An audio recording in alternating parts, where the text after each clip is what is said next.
Շարունակ մի առավոտ լույսով վիկենդ է ու մեր տաղավարում այս պահին ուզում ենք հյուրընկալել մի շատ սիրելի անձնավորության, բլոգեր Մաշա Քարամյանին։ Բարի լույս Մաշա։ Բարի լույս։ Շատ ուրախ ենք ձեզ մեր տաղավարում տեսնել ու շատ հետաքրքիր է թե ինչպես է ձեր առավոտը սկսվում ձեր փոքրիկի հետ։ Հսկայական տարբերություն կա իմ առավոտների մեջ 2 ամիս առաջ ու հիմա Օրինակ, եթե 2 ամիս առաջ ես կարող էի ինձ ճոխություն թույլ տալ զարթնել առավոտյան 10-ին, 11-ին, ապա հիմա լավագույն դեպքում ժամը 7-ին է սկսվում իմ առավոտը։ Իսկ վատագույն 5:04։ Այո, իմ վատագույն դեպքում չենք քնում ընդհանրապես, շատ աշխույժ անցնում։ Իհարկե սա դրական փոփոխություն է, ուղղակի կատակում եմ։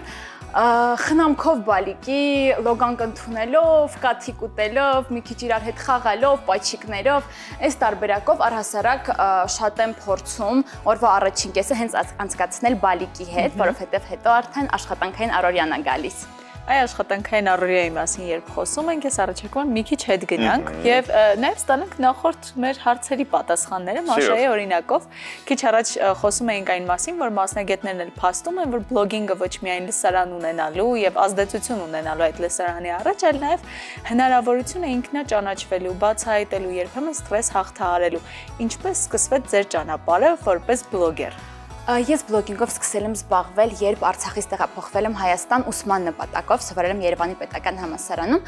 Հիշում եմ այդ ժամանակ ինձ ավելի միայնակ էի զգում, ուզում էի կիսվել իմ փորձով։ Առհասարակ, ինչպես եմ ես ընդունվել համալսարան, անվճար եմ ընդունվել, ինչպես է դա ստացվել, առհասարակ հավանում եմ համալսարանի կյանքը, թե ոչ, ինչպես եմ հաղթահարում ու զուգահեռ համալսարանական կյանքին հնարավոր է նաև աշխատել, սովորել այլ մասնագիտություն։ Այսպես սկսեցի, որ հիշում եմ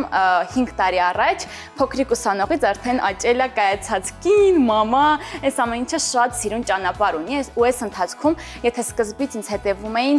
մարդիկ, ովքեր կամ ցանկանում էին ընդունվել համալսարան, դպրոցական էին, ես իրենց ավելի շատ մոտիվացնում էի, հա, այս ճանապարհը սկսել, հիմա արդեն ինձ շատ են հետևում մամաներ կամ ապագա մամաներ, ովքեր ասում են, «Ող, դուք այնքան եք մոտիվացնում բալիկ ունենալ» կամ «Ձեր ընտանիքը այնքան սիրուն է, մենք էլ ենք ուզում ամուսնանալ»։ Դու հասկանում ես արդեն, որ ճիշտ արժեքներ ես թելադրում քո բլոգով։ Հիանալի, իսկ քեզ ինչն է մոտիվացնում Մաշա։ Ինձ մոտիվացնում են իմ հետևորդները, ուրեմն հենց հղիության ընթացքում ու բուն ծննդաբերության ժամանակ ես շատ կոնտենտ էի անում, շատերը զարմանում էին, կար նույնիսկ մի փոքր հեյթ, ինչպես եք հասցնում, դա հնարավոր չէ,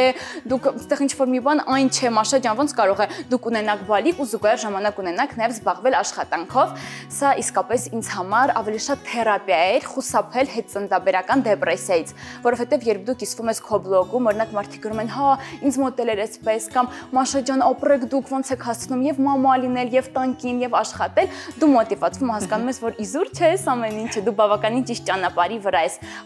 Իմ հետևորդները շատ են ինձ մոտիվացնում, իհարկե կա նաեւ հակառակ կողմը, բայց ավելի շատ մոտիվացիա։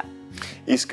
տարիներ առաջ երբ որ այս ամենը սկսվում էր, երբևէ կմտածեիք, որ նման հաջողության կարող եք հասնել։ Ոչ։ Որ այսքան հետևորդներ մտածի, որ մա այստեղ նստած կլինեի, անկեղծ ես ուղղակի սկսում էի հաճույքի համար, երբեք չէի դիտարկում դրանով գումար աշխատել, մեծ լսարան, առհասարակ միշտ ինձ համար որակներ ավելի կարևոր, հա, հավաքել ինձ շուրջ ինձպես մարդկանց, նույն արժեքներով մարդկանց, ու հետո երբ որ հիմա տեսնում եմ ինչ մեծ լսարան ունեմ, հասկանում եմ, որ բավականին մեծ պատասխանատվություն եմ կրում այսքան մարդու իմ շուրջ հավաքելով։ Իսկ ո՞նց եք որոշում ինչը հրապարակեք, ինչը ոչ։ Չեմ մտածում, դա բավականին սպոնտան է տեղի ունենում։ Միշտ ընկերուներս որ ասում են, լավ, նույնիսկ մինչև բալիկ ունենալը, հա, ոնց ես հասցնում մի քանի աշխատանք կատարել, զուգահեռ բլոգդ միշտ ակտիվ պահել, real time ամեն ինչը տեղադրել, հա, ոչ թե մի քանի օրից, ասում եմ, ես երբեք story-ին երկրորդ անգամ չեմ նկարում։ Նկարեցի, լավ ավատա, ունենք այն ինչ ունենք, այսինքն բնականն եմ պահպանում, չեմ սիրում այն ձևականը, տակ մի հատ էլ նկարում, ինձ թվում է այստեղ խոսքս ճիշտ չէր, ինձ թվում է սիրուն չէ, սա եմ աշխատանքային կողմը, տեղադրում եմ այն, ինչ այդ պահին ստացվում է։ Հատուկ սցենար չկա։ Հատուկ սցենար երբեք, նո խոսքը չի վերաբերում գովազդներին, բայց բուն ռեալ իմ Instagram-ում ոչ մի սցենար չկա։ Իսկ հատուկ սցենար չկա նաև այն դեպքում, երբ բացի ձեզնից կադրում հայտնվում են ձեր ամուսինը, ամուսնու մայրիկը, արդեն նաև փոքրիկը, թե այս դեպքում պլանավորում եք եւ նույնիսկ որպես ռեժիսոր բեմադրում, ով երբ պետք է մուտք ունենա, ինչ տեքստ պետք է ասի։ Գովազդների դեպքում, այո, իրականում բավականին դժվար էր իրանց ներգրավել իմ Instagram, իմ ամուսինը, ով մինչև ինձ հետ ծանոթանալը նույնիսկ ընտանեկան նկարներում չկար, մի անգամից դառնում է հայտնի մարդ ու ամենտեղ «Ոյ դուք Մաշայի ամուսինն եք», այս տարբերակով նույնն էր սկեսուրս, որ նույնիսկ ի սկզբանե դեմ էր, հա բլոգինգին, լուրջ չէր վերաբերվում այդ ամեն ինչին, հիմա արդեն իմ բլոգի մի մաս է կազմում, իսկ Լեոնը արդեն ինքնըստինքյան, իհարկե եթե մեծանոց չուզի, բնական է, որ չի նկարվի, բայց այս պահին մաման է որոշում։ Իսկ երբևէ եղել է, որ ինչ-որ տեսանյութ կամ story նույնիսկ լուսանկար հրապարակում եք, հետո հասկանաք, որ պետք չէր կամ ջնջեք, կամ թողնեք, որ մնա հասկանալով Instagram-ի ալգորիթմները, բայց միևնույն է փոշման եք այդ հրապարակման համար։ Շատ քիչ չեմ հիշի այդպիսի դեպք, կարող է reel լինի, օրինակ տեղադրեմ, հասկանամ, որ լավը չէր, բայց չջնջեմ, որպեսզի չտուժեն ալգորիթմները, բայց հազվադեպ է լինում նման դեպք։ Իսկ առասարակ ինչ-որ մեկը կա, որ օգնում է ձեզ նկարահանելու կամ մոնտաժ անելու։ Իհարկե, ես ունեմ reel maker, ով մեր նկարած ամբողջը մոնտաժում է, թե չէ դու միայնակ չես կարող ամեն բան հասցնել։ Այո, ես ունեմ մի մեծ թիմ, ովքեր այս հարցերում ինձ օգնում աջակցում են։ Կրեատիվությունը հիմնականում թողնում եմ ինձ վրա ու իմ reel maker-ի վրա, որովհետև բլոգինգը առհասարակ խոսում է անընդհատ կրեատիվության մասին։ Եթե դու ստրեսի մեջ ես, դու չես կարող բլոգ ստեղծել, քեզ չեն հետևի, կամ առհասարակ մի անգամից հետևորդները հասկանում են։ Եթե դու տխուր ես, տրամադրություն չունես կամ քեզ ստիպելով ես ինչ-որ բան տեղադրում, մի անգամից ասում են՝ «Մաշա, տրամադրություն չունես, ինչ-որ բան է պատահել»։ Այս տարբերակը միշտ լինում է, իրենք քեզ զգում են տարիների ընթացքում։ Հա, ու շատ լավ են ճանաչում տարիների ընթացքում հետևելով։ Իսկ երբևէ մտածել եք, եթե չլիներ բլոգը, ինչպեսին կլիներ Մաշան։ Համարենք, որ չկա համացանցը կամ բլոգ վարելու այս հնարավորությունը, ինչ ընթացք ունենար Մաշայի Ես բլոգից բացի զբաղվում եմ նաև մարքեթինգով ու լուսանկարչությամբ, ավելի շատ մարքեթինգով, էլի ինչը կապված է կրեատիվության հետ։ Ես փոքր ժամանակվանից երազել եմ դերասանուհի դառնալ, ինչ-ինչ պատճառներով, ընտանեկան խնդիրներ, գիտեք, ընտանիքներում սկզբից դեմ են լինում, լավ, ոչ դերասանուհի, գնա դու Երևանի պետական համալսարանը սովորի, իրավաբան դարձի, լեզվաբան դարձի։ Նորմալ մասնագետ դարձի։ Այո, ցավոք սրտի, չնայած հիմա արդեն իրենց միտքը փոխել են միանշանակ, այդ երազանքը միշտ իմ մեջ, ես փորձել եմ դա արտահայտեմ այլտեղ, այս բaragային բլոգինգում, բայց եթե չլիներ բլոգինգը, այս ընթացքում կայի մարքեթինգը, եթե չլիներ մարքեթինգը, առհասարակ սոցցանցերը չլինեին, ես կզբաղվեի այն մասնագիտությամբ, որ ունեմ, անգլերենի ու ֆրանսերենի մասնագետ եմ ու էլի շատ եմ, առհասարակ շատ եմ սիրում մարդկանց հետ շփումը, դասավանդել, սովորեցնել, իրենցից սովորել, կարծում եմ այս ուղղությամբ կգնայի։ Հնարի։ Մարդկանց հետ շփումը եւ ստեղծագործ միտքը երկուսը մեկում բլոգինգն է, բայց մենք շատ հաճախ տեսնում ենք հատկապես մայրիկների, նորաթուխ մայրիկների, որոնք ցույց են տալիս իրենց առօրյան, փոքրիկի հետ կյանքը, նույնիսկ վարքյան նշելով, թե որ պահին որտեղ են ու ամեն ինչ թվում է իդեալական։ Արդյոք ձեր բլոգում եւս ամեն բան իդեալական է, թե երբեմն նաեւ խոսում եք բոլոր այն խնդիրների մասին, անհաջողությունների, որոնք ունենում եք փոքրիկի հետ արդեն։ Ինձ թվում է մարդիկ մտնում են սոցիալական ցանցեր հիմնականում լիցքաթափվելու համար, դրական լիցքեր վերցնելու ու գնալու իրենց օրը շարունակելու համար։ Ես փորձում եմ հիմնականում ցույց տալ դրականը, որտեղ ես ինքս մտնում եմ Instagram, փորձում եմ լիցքաթափվել ընկերներիս նայել, այլ բլոգերների ում սիրում եմ ու էներգիայով շարունակել իմ օրը։ Չեմ կարող ասել, որ ամեն բան իդեալական է, դա անհնար է։ Խոսում եմ մեկ-մեկ այդ հետծնդաբերական դեպրեսիայի մասին, օրինակ մի քանի օր առաջ գնացել էի հանգստանալու մի քանի օրով առանց բալիկի, շատ ծանր եմ տարել, հենց այդ ընթացքում եմ հասկացել, որ մայրական բնազդ ասվածը ինձ մոտ արթնացել է։ Գիշերները լացում էի կարոտից, բայց հասկանում էի, որ դա ինձ պետք էր, ուղղակի մի քանի օրով այդ ամեն ինչից կտրվելու, որտեղ ընթացքում դու հասկանում ես հետծնդաբերական դեպրեսիա, վախեր, տագնապներ, մանավանդ որ դա լինում է քո առաջին բալիկը, դու ինչքան էլ պատրաստվում ես հոգեպես քեզ տրամադրում ես, մեկ է առաջին շրջան շատ ծանր է լինում, դա միանշանակ շատ մեծ երջանկություն է, բայց իր հետ բերում են նաև տագնապներ, վախեր, միգուցե ես լավ մամա չեմ, չկարողանամ, չհաջողվի, հիվանդանաբալիկս ինչ եմ անելու, դրա համար փորձում եմ ավելի շատ դրականի մասին խոսել։ Բայց նման հարցերը, որ գալիս են, դա ձեր ձեռքը չի, իրենք իրանց ճանապարհով ձեր բռնած գալիս են։ Ոնց եք հաղթահարում այդ ամենը։ Անկեղծ հետծնդաբերական դեպրեսիայի ընթացքում չեմ ունեցել որպես այդպեսին, բայց մեկը անխուսափելի է, ես թիրախային եմ։ Դա չեմ կարող ասել, որ անտարբեր եմ, ինձ մեկ է իրենք ինչ են ասում, չէ, ծանր եմ տանում։ Հիմնականում կիսվում եմ ամուսնուս հետ, ասում լավ խենց sense ասում, իրանք չգիտեն։ Ես լավ մամա չեմ, արդյոք այս բարակը, չէ, չեմ կարողանում անտարբեր անցնել։ Մեկ-մեկ նույնիսկ չնայած նրան, որ 172,000 հետևորդ ունեմ, բավականին մեծ թորի դիտումներ, անհնար է բոլորին պատասխանել, բայց հենց վատ մեկնաբանությունը մեկ-մեկ լինում է մտնեմ անձնական նման գրեմ, բայց ինչի եք դուք այդպես ասում, ախր դու եք, չէ մամա, եթե մաման չի գրում, այդքան չես նեղանում, ինչպես դու տեսնում ես ինքդ ծնողակ է վերադառնալու։ Շատ թեթև տարեք, ծանր մի տարեք։ Այն էներգիային, որը պետք է սոցիալական հարթակներում դրական էներգիա փոխանցելու համար, կրկնապատիկն ու եռակին է պետք այդ աշխատանքը իրականացնելու։ Որտեղ է տուժում կյանքը Մաշայի, որպեսզի սոցիալական հարթակներում մենք տեսնենք այդ վարդագույն ակնոցներով ամեն ինչին շատ պայծառ ռեակցիաներ տվող Մաշային։ Կենցաղում ես առհասարակ չեմ սիրում պատրաստել, տներ հավաքել անում եմ, բայց ավելի շատ ստիպված չեմ սիրում հավաքել, մեկ-մեկ տուժում է, իմ ամուսինը բավականին adekvat է այդ հարցերում, Մաշա ջան, հոգնածես այսօր ընթրիքը կանենք դրսում, առավոտները պարտադիր են մեր նախաճաշերը, ես փոքրուց առհասարակ ընտանիքում ունեի ավանդույթ, բոլորով միասին նախաճաշել, լավ օր մաղթել իրար ու գնալ արդեն ամեն մեկս մեր գործերով։ Նախաճաշից բացի մնացած հիմնականում չեմ խափի, չեմ պատրաստում, կամ սնվում ենք իմ մաման, տատին են մեզ օգնում ուղարկում կամ դրսում միգուցե սնվենք, այս բaragայում ինչ որ տեղեր տուժում է կենցաղը, բայց երջանիկ մայրիկ, առողջ ընտանիք, ինչպես են ասում, չէ՞։ Միևնույն է առողջ սնունդին կողմնակից եք եւ հետեւում եք որպեսզի առողջ սնվեն, տան բոլոր անդամները, հրաշալի է։ Փոքրիկի լույս աշխարհ գալուց հետո փոխվել է բովանդակությունը բլոգի թե ոչ։ Այո, փոխվել է, ինչ ժամանակ ասում են, մենակ իմ մասին չէ, առհասարակ, հա, ինչի է բլոգերների կյանքը փոխվում, երբ իրենք բալիկ են ունենում։ Կներեք, ոչ թե կյանքը, այլ բլոգինգը, հա, կոնտենտը ինչի է փոխվում։ Ու ես միշտ ասում եմ, ոչ թե կոնտենտն է փոխվում, այլ ամբողջությամբ քո կյանքն է, հա, գլխի վայր փոխվում։ Դու չես կարող դա մի կողմ թողնել, ասել, լավ, ես կշարունակեմ իմ բլոգը ինչպես եղել է, ավելի fashion look-եր ցույց տալով, թիթիզանելով, ոչ, քո թիթիզությունը գնում է երկրորդ պլան, երբ գալիս է արդեն բալիկը։ Ես ավելի շատ խոսում եմ երեխայի խնամքից, ինչ որ երբեք չէի պատկերացնի, որ կանեմ, բայց անխուսափել է, երբ որ օրվա մեծ մասը դա է, ու երբ որ լսարանը սիրում է քո երեխային, պահանջում է Մաշա ուր է Լեոնը, ինչի՞ չես ցույց տալիս, դու արդեն հասկանում ես, լսարանը ընդունում է, սիրում է, ուրեմն պետք է ցույց տաս։ Շատ ժամանակ դու լսարանին ցույց ես տալիս ոչ թե այն, ինչ դու ուզում ես, միգուցե դու կրեատիվ ես, բայց ուզում ես ավելի էսթետիկ ամեն բան ցույց տալ,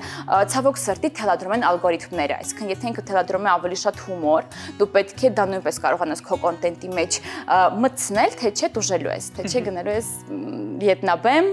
ու չես կարողանալու այդպես առաջ շարժվել, այո, շարունակել։ Իսկ միշտ եք հաշվի առնում լսարանի պահանջը, օրինակ նշեցիք Լեոյի նկարներն են պահանջում, բայց ըստ դեպքում էլ երբեմն մենք բախվում ենք անվտանգության խնդիրների հետ, հաշվի առնելով որ նա փոքրիկ է, գուցե մեծանա եւ ասի մամ, ինչի է հրապարակում այս լուսանկարները։ Կարծում եմ, որ ինքը մեծանա չի ասի ինչի էր հրապարակում, քանի որ ինքը հենց ծնվել է այնպիսի ընտանիքում, որտեղ գրեթե բոլորը սոցիալական ցանցերում բավականին ակտիվ գործունեություն են ծավալում, միգուցե ինքը այլևս չուզի, հա, նկարահանվի, կարծում եմ 2-3 տարեկանում արդեն բալիկները գիտակից է լինում, այս չեմ ուզում նկարվել, չեմ սիրում, այդ դեպքում միանշանակ ես իրեն չեմ ստիպի, մանավանդ ինքը տղա երեխա է, ես չեմ ուզի ինքն էլ բլոգեր դառնա, եթե անկեղծ, բայց չեմ կարծում, որ կասի ինչու էիր ինձ նկարում։ Իսկ այս դեպքում լսարանի պահանջը եւ անվտանգային շատ կանոններ գիտենք, որոնց պետք է հետևել, ինչպես է բալանսավորում սա։ Ես միշտ հաշվի եմ առնում լսարանի կարծիքը, բայց նաեւ իմ անձնականը երբեք ես ունեմ անձնական տարածք թեկուզ Instagram-ի մեջ, որտեղ երբեք չեմ թողնում ոչ մեկ հատի այն, դրա համար բալանսավորում ենք ամեն բան։ Հիանալի է։ Գեցեք, պետք է նաեւ խոսենք նախասիրությունների մասին։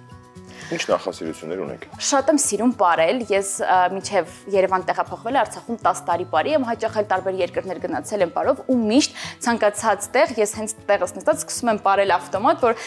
ու իդեպ էլի Instagram-ում 8-9 ամսական հղի մեր ընկերների կնունքների, նշանдрեկներին ես պարում եմ, ասենց ուրախանում եմ, բան ամուսինս այնտեղ կան, խնդրում եմ, մի արա, խնդրում եմ, չեմ ուզում երեխան շուտ ծնվի, չէ, բայց այդ էներգիան այնքան շատ էլի մեջ, որ ես կամ պետքա նստած պարեի, կամ կապ չունի 8-9 ամս շատ թեթև եմ ընթացքը առհասարակ տարել, հա, ծննդաբերական, բայց միշտ նստած թե կանգնած ես ուզում եմ պարել, որ այդ էներգիան մեջիցս դուրս գա։ Հրաշալի, բայց դու նախասիրություններից ամենաառաջի կետը դա պարն է, որ պետք է պարել։ Միշտ պարեք։ Հիմա էլ չի շարունակում պարել։ Հիմա տեղս երեխայի հետ էլի պարում եք։ Եթե երասու միացնենք, Մաշան մեր հետ կպարի։ Ես եմ հաճախ պարում։ Քանի որ խոսեցինք նախասիրություններից, նաև նախասիրությունները մեր ազատ ժամանակի համար են, իսկ ազատ ժամանակը սիրում եք անցկացնել ընկերների հետ, ավելի մեծ խմբով, թե ավելի փոքր ընտանեկան երեկոներն են ծիրվածը։ Եթե ունենում եմ ազատ ժամանակ, սիրում եմ ավելի շատ անցկացնել ամուսնուս հետ, իհարկե ընկերների հետ նույնպես։ մինչև ամուսնանալը քո կյանքը լրիվ այլ է լինում, ավելի շատ ընկերների հետ ժամանակ, հա, երբ որ դու ամուսնանում ես, հասկանում ես, որ այլի արժեքները տարբեր են։ Ես այն ազատ ժամանակը փորձում եմ անցկացնել ամուսնուս հետ, իրար հետ խոսելով խնդիրների մասին, ապագա պլանների մասին, մանավանդ հիմա երբ որ դու բալիկ ունես ու ժամանակը շատ ավելի քիչ է, կիսում ես բալիկի խնամքը, քո աշխատանքը, ամուսնու հետ անցկացրած ժամանակը, նաև ընտանիքի հետ անցկացրած ժամանակը շատ քիչ է մնում ազատ, որ դու կարող ես ինքդ քեզ նվիրել։ Արդեն չեմ հիշում երեխաներուց հետո երբեք ժամանակ ունեցել ինչ-որ ֆիլմ դիտելու, դրա համար դժում եմ։ Բայց ֆիլմ եք սիրում դիտել։ Սիրում եմ առհասարակ ընթացքում, հա, աշխատանքի ընթացքում, հաց պատրաստելու ընթացքում սիրում եմ, բայց հիմա քանի որ հաց պատրաստել չեմ հասցնում, ֆիլմերը են դժում։ Ինչ նորություններ սպասել բլոգեր Մաշայից, մայրիկ Մաշայից։ Նպատակներից պլանավորում ենք ավելի մեծ տուն գնել մեզ համար, քանի որ արդեն բալիկ ունենք, էլի ենք բալիկներ պլանավորում, նպատակներ ունենք էլի ճանապարհորդելու, որտեղ ինձ համար դա շատ կարևոր է եւ երեխայի հետ եւ առանց երեխայի դու պետք է ունենաս եւ առանձին ժամանակ ամուսնու հետ եւ իհարկե բալիկի հետ, այսպիսին են հիմնական հետագա նպատակները։ Հրաշալի, մենք քանի որ առավոտուսո վիկենդի շրջանակում ենք հանդիպել, ապա հավատարի մնալով մենք էլ մեր ավանդույթները պետք է խաղ խաղանք, եթե դեմ չեք։ Դեմ չեմ։ Վստահ եմ գիտեք այդ խաղը, որ ասում են առաջին անգամ։ Երբ որ առաջին անգամ, երբ սա տեղի ունեցավ, ու դուք շարունակեք, մենք հարցերը տանք, դուք պետք է պատասխանները շարունակեք։ Շատ լավ, պատրաստ եք։ Հա։ Գնացինք։ Առաջին անգամ երկար նամակ գրեցի ամուսնուս։ Առաջին անգամ զարմացա ինձ վրա, երբ մայրական բնազդը ինձ մոտ այսքան ուժեղ արթնացավ։ Դա այն երեկոն էր, երբ լացում էիք առանց երեխայի։ Շատ լավ։ Առաջին անգամ հասկացա, որ կյանքն այլ բանի մասին է, երբ լույս աշխարհ եկավ իմ տղան։ Առաջին անգամ զայրացա ին վրա, երբ մտածեցի, որ ես կարող եմ վատ մամա լինել։ Առաջին անգամ փորձեցի համոզել ում եք համոզել առաջին անգամ համոզել մամայից տեղափոխվել Երևան սովորելու կամ դուք ձեզ համոզել որ դերասանուհի դառնալը վատ բան չի, ինչը որ մինչև այսօր մնացել է իմ երազանքը։ Երազանքներից խոսում էինք քիչ առաջ։ Առաջին անգամ համարձակվեցի բլոգ վարել, սկսել վարել բլոգ։ Առաջին անգամ մոռացա Անձնագիրս տանը, այստեղ գալուց ու հետ գնացի վերցնելու։ Անկեղծ։ Ես միշտ անձնագիրը պահում եմ, էլի ինձ մոտ չեմ մոռանում։ Առաջին անգամ զգացի ինչ է երջանկությունը, երբ մայրացա։ Հիանալի է։ Շնորհակալություն Մաշա, շատ անկեղծ զրույցի համար, հետաքրքիր զրույցի համար ու նաև որ մեզ հետ սկսեցիք առավոտը։ Ձեզ եմ շնորհակալ, ձեզ լավ օր եմ մաղթում։ Մենք նույնպես հիանալի օր ենք մաղթում թե ձեզ, թե ձեր հետևող լսարանին եւ իհարկե այն դրական էներգիան, որը կա բլոգում, նաեւ մենք տեսանք իրական կյանքում ու վստահ ենք, որ փոխանցվեց նաեւ կադրից այն կողմ մեր հեռուստադիտողներին։ Շնորհակալ ենք։ Ձեզ լավ օր։ Իսկ մենք շարունակում ենք սիրելիներս։